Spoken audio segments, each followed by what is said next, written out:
Alright, you primitive screwheads, listen up. Welcome to Dark Arts and Entertainment, Grimm's Tales from the Far East. And I am your host, Eric, the Brother Grimm Drummond. Now, today is the kickoff inaugural, first of a kind, introduction to Dark Arts and Entertainment, my regular podcast. I'm hoping to do weekly, at least. Off of recommendations from many friends of mine. The purpose of this is a little different. For a while there, I had a YouTube channel, and I thought about doing vlogs and J-vlogs because I'm an American expat who lives in Japan nowadays. Altogether, I've lived in Japan for a little over 6 years as of the making of this particular podcast. Now, there are a lot of really great vloggers, J-vloggers, and video makers and content creators that are out there about what it's like living as an expat, living in Japan. So I didn't really think that I could lend another voice to that whole network. There's a lot of it out there, and a lot of it's very, very good. But what I'm into and what is considered bizarre in my life is a little different than what's considered bizarre in most people's lives. See, I make my way as a professional mentalist and bizarre magician out here in Japan, which is in and of itself not easy. It's fairly unique. And it's something I can definitely talk about and probably will. But also, when I say that I'm into bizarre, I really mean that. I am all in. I'm a paranormal investigator. I'm an occult consultant. I dive into the subcultures and alternative realms, lifestyles that are pretty much everywhere I lived. And that includes here in Japan. So my goal is to bring some of the weird, darker side of living here in Japan, as well as traveling around the Far East, to you, and see if you like the journey. And to kick things off, I decided that I would be a little seasonal and make this episode about what Halloween is like in Japan, clear up some misconceptions, and talk about the most wonderful time of the year, which of course is Halloween, and what the difference of it is. Now, back in the States, one of the things that I don't miss is how they watered down Halloween. They made it into a children's holiday. It's pretty much just about trick-or-treating, and nobody else really cares for it the same way that I do, and many of the people that I run with, and the circles that I go in, do. Here in Japan, it is different. Now, let me first say that yes, they do have it. They didn't always. This is a very recent thing. When I first arrived in Japan, it was in the late 1990s. And back then, I was living in a much larger city. I was living up in the Kanto area, whereas now I live in the Hiroshima area. Even then, there wasn't really a Halloween. People didn't get it. If you go out into town, you might find a few bars or clubs or restaurants that are frequented by expats and people from other countries, and you might find a decoration or two up. But the whole Halloween thing as a day of doing something special with, that just wasn't a thing. Now, it has basically changed. When I got back out here a little over 3.5 years ago, my first Halloween impressed me. I would go out into the town and just wander around. This was before I picked up doing magic and being a professional performer again. You have to understand something about Japanese culture. One of the things that they are heavily into and dedicated to is cosplay. So that was the first thing that struck me. This is a great excuse to get out there and cosplay, both for the avid otaku fan of cosplay as well as your casual fan of your favorite anime, your favorite movies, or so on and so forth. So they really put it on. I was wandering the streets, and I don't even think Halloween was on a weekend when I first got here. There were costumes everywhere. Then I go up to the cities after a year of living here, and I started working. I started doing magic pretty regularly, pretty professionally, and everywhere had a Halloween party. All the hottest clubs and the bars and the places to go, they would hold a Halloween event. And they didn't have to make it with rules. They didn't have to say you have to come in a costume or anything like that, but people just did. And the costumes, whereas this time I was seeing they would spooky the costumes up. Yeah, there were still some people who were doing like cosplays from their favorite anime characters or manga characters or movie characters, but even then, most of the time, they would put wounds on. They would make like the dead version of whatever it is that they were dressed as. And they were good at it. If you know anything about Japanese culture, you'll know that they don't do a whole lot of things halfway. They don't half-ass much here. So when they do the costume, they tend to do the costume. You had special effects and makeup and accessories that were perfect in so many cases. I think one of my favorite ones was some dude cosplayed on Halloween as the Pyramid Head guy from Silent Hill. Had the giant, like some kind of soft metal pyramid thing for his head. He, I guess, got into really good shape beforehand too. He was carrying around this aluminum foil coated gigantic sword behind him, and it was cool. Pictures taken everywhere. The people really start to get into it. Nowadays, they're even more so. I think now I've had 4 Halloweens here altogether, and each year it gets better.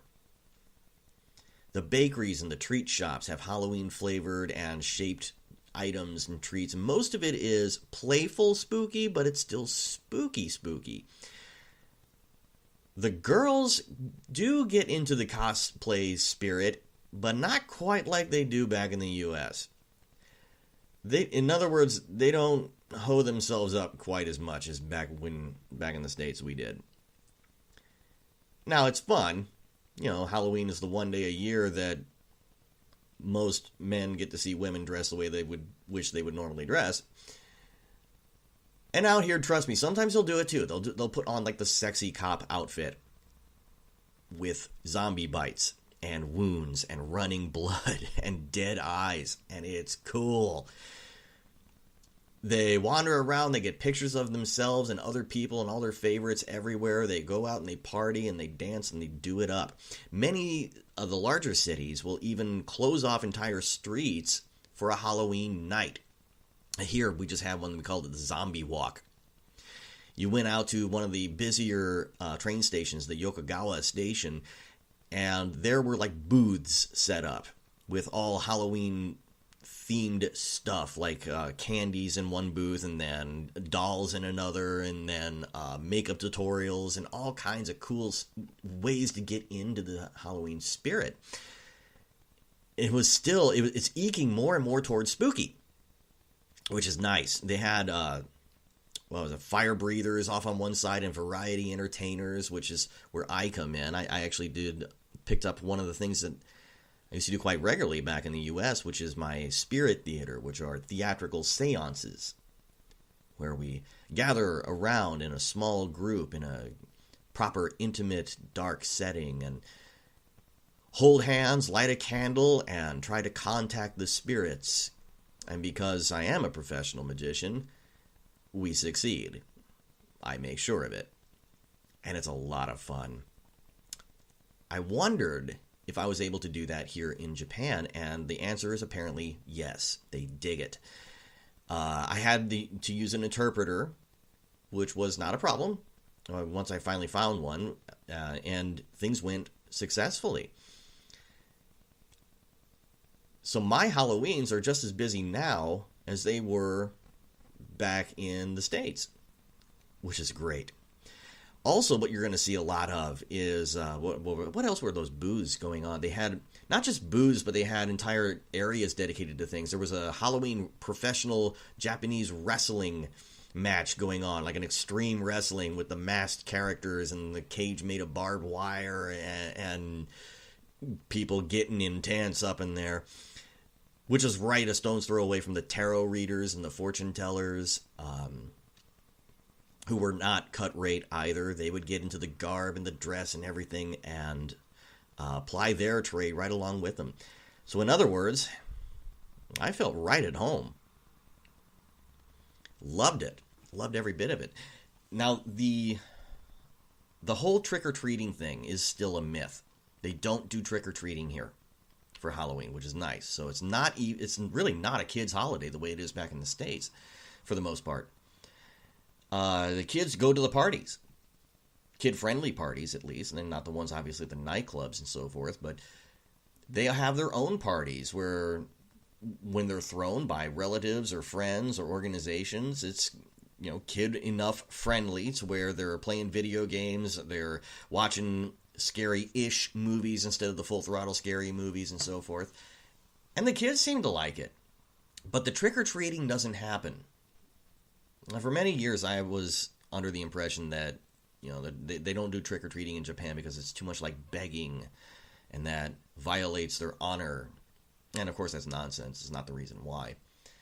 The reason why is they actually have a term for it, which escapes me right now because I don't have it on my notes, and I'm sorry about that, but I'll get it back to you later, or leave me a comment with it. But the term means don't disturb people. Don't bother people. Harmony is something that's extremely well valued in this country, and disturbing the harmony is taboo. It's actually extremely taboo. Sometimes for good, sometimes for ill. And one of the things that I've often found is that everybody's greatest strength is also their greatest weakness.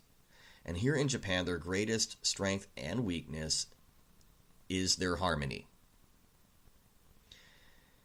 What I mean by that is it's their greatest strength because this is a society that gets together and does things properly. During natural disasters, if relief crews are handing out bottles of water and they want everybody to take one bottle of water, even if they're unsupervised, everybody will take one bottle of water. It's just their way. But it can also become a weakness in that sometimes you need to disrupt the harmony. By that, what I mean is you need to get involved. You need to interfere. If somebody's being assaulted, help. Don't just wait for the police, and the police will not like it if you interfere with somebody. They'll say, leave it to us. Believe me, I know this. This is not a theory. I happen to know this for a fact with evidence that even if you save somebody from being harmed, the police will be upset about that. They'll tell you, no, let us handle it. Don't get involved. We can do it. That's our job. To which my response once was, great. So where were you? Let's just say this is sometimes a thing that I can't get into around here. Paradise is not for this world. But it's for the same thing. That is the actual reason why trick-or-treating is still not done here. Trick-or-treating is going up to someone's house and bothering them. And that's just not done. So I don't think that will be imported here anytime soon, or probably ever, to be perfectly honest with you. I see Halloween getting spookier, getting crazier, getting, with more Halloween-ish stuff. By that, what I mean is going to be a little bit less, Mario and Luigi and Princess Peach, and a little bit more Silent Hill, and a little bit more Walking Dead. I worked a Halloween show just this year, as a matter of fact, where the lady who was throwing the party that I worked for dressed as Rosita from The Walking Dead, complete with wounds and makeup, and it was great. Had the hair, had the outfit, had everything. It was awesome. So they're into that. Even if they may or may not be actually into the show and know much about the characters, they know enough about what they're looking at to say this is Halloween apropos. Now, up in Tokyo, at least, and by what I've heard, some of the larger cities like Osaka and Nagoya also, they're even getting into the spirit by hosting ghost tours. Now, I'm not part of a paranormal investigation group up here because there just aren't that many. And the paranormal is looked at here as more of an everyday thing that's just accepted or straight up ignored and not believed in. There's not a whole lot of interest in exploring it as a discipline. Because there's no ghost shows here like there are in the U.S. I think, oh God, even the Cartoon Channel has a ghost show, and Animal Planet had a ghost show. I think we went ghost show overboard back in the States, and it just hasn't picked up here yet. But the large cities are doing ghost tours. They're taking you around the haunted spots and old buildings, the nastier parts of town even, where professional and some of the few paranormal investigators that actually are out there will show you around for a small fee. These are getting more and more popular to the point where now you have to make reservations and appointments well ahead of time, or you're just not going to get in. There's no way to walk in, by what I understand. Now, here in Hiroshima, we don't have that yet, which is odd because Hiroshima, let's just face it, we got some history here. And there's no shortage of ghost stories here in this town. We'll see what we can do about that. That might be a project that I'm going to get involved with in later, as a matter of fact. But we'll see. But yeah, as of right now, you can definitely go to Tokyo, get your name on the list, and they're probably going to expand this because this is getting more and more popular. Whereas I see trick-or-treating not becoming a thing here in Japan ever, I do see the ghost tours will probably also increase in their popularity around here. And you can wander around to the old buildings in Tokyo that have connections to the spirits, shrines, or sites of horror, and see what you can see while they're out there. They're done at night. Plenty of room to go out to the Halloween parties afterwards. And by what I understand, they're actually quite a bit of fun. And if nothing else, they're very, very educational. In a nutshell, that's what Halloween is like in Japan. It's fun. It's spooky. It's more geared towards adults. And it's getting better each year so far. This year, I think the only real hang-up is the fact that as I'm making this, Halloween was on a Tuesday. And that kind of sucks. It won't be until 2020. I believe I will predict you right now that I think the year 2020 will be crazy for Halloween, because Halloween's on a Saturday, and it's the same autumn that will happen right after the Olympics. So I'm picturing a prosperous 2020 for people who are into the darker, weirder side of things. Now, I'd be remiss to bring this subject up without at least making a movie recommendation. So I'm going to go ahead and do that. I'm going to go a little off the beaten path. If you're listening to me and you're already into the kind of stuff that I'm into anyway, this is probably not going to be a big surprise for you. But many people still haven't heard of it, haven't seen it, so I'm going to go down to New Zealand, and I'm going to recommend 2 Kiwi horror Halloween movies for you.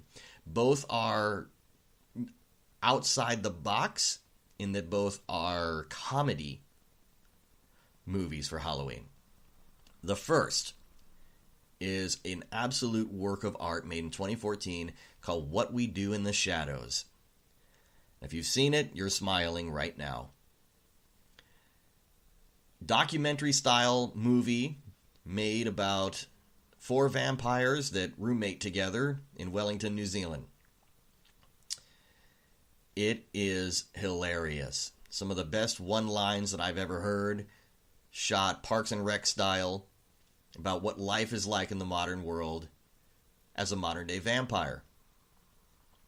See it. It's got a cult following. It has not done well at the box office, but the more and more people who see it, the better and better it gets. I've seen it like twice just this year, and it just gets it's one of those movies that actually ages well. You pick up on a line you didn't hear before, and thankfully it's also on Netflix. Netflix Japan. So if you're listening to this from Japan, hop on it. It's worth a subscription just for that movie. The second movie is a little harder to find. You have to go out of your way and probably have to get the DVD on this one. But it's also a New Zealand movie called Black Sheep. Okay, picture the poster for this movie. Here's what you need to picture in your head.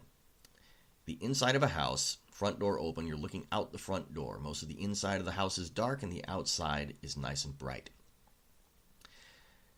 Around the door and on the floor on the inside of the house are bloody handprints and smears and some splatters, toppled furniture, and standing in the doorway, looking inside, is a sheep. The caption says, "There are 40 million sheep in New Zealand, and they're pissed."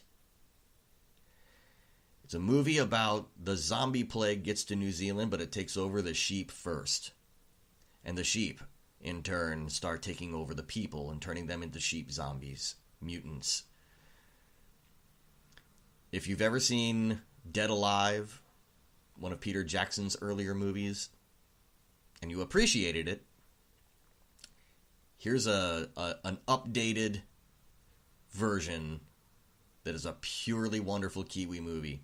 It's got its spooky parts, and it's got its hilarious parts. So What We Do in the Shadows and Black Sheep.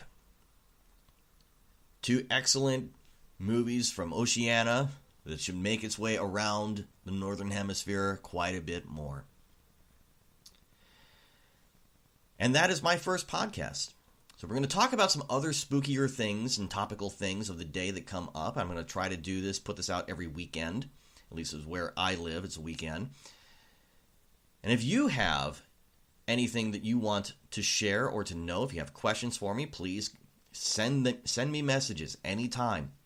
If you've got stories to tell, I want to hear them. That's what I do. I'm all about it. Particularly if your stories come from out here in the Far East. I'm ready to believe you. And I'm going to be bringing many of these stories and more to you during this podcast and during my tenure as on it. So, without further ado, thank you very much for joining me out here in Dark Arts and Entertainment, Grimm's Tales from Japan. I am Eric, the Brother Grimm Drummond. And if you learn nothing else from me, learn this. Some mysteries are not meant to be solved.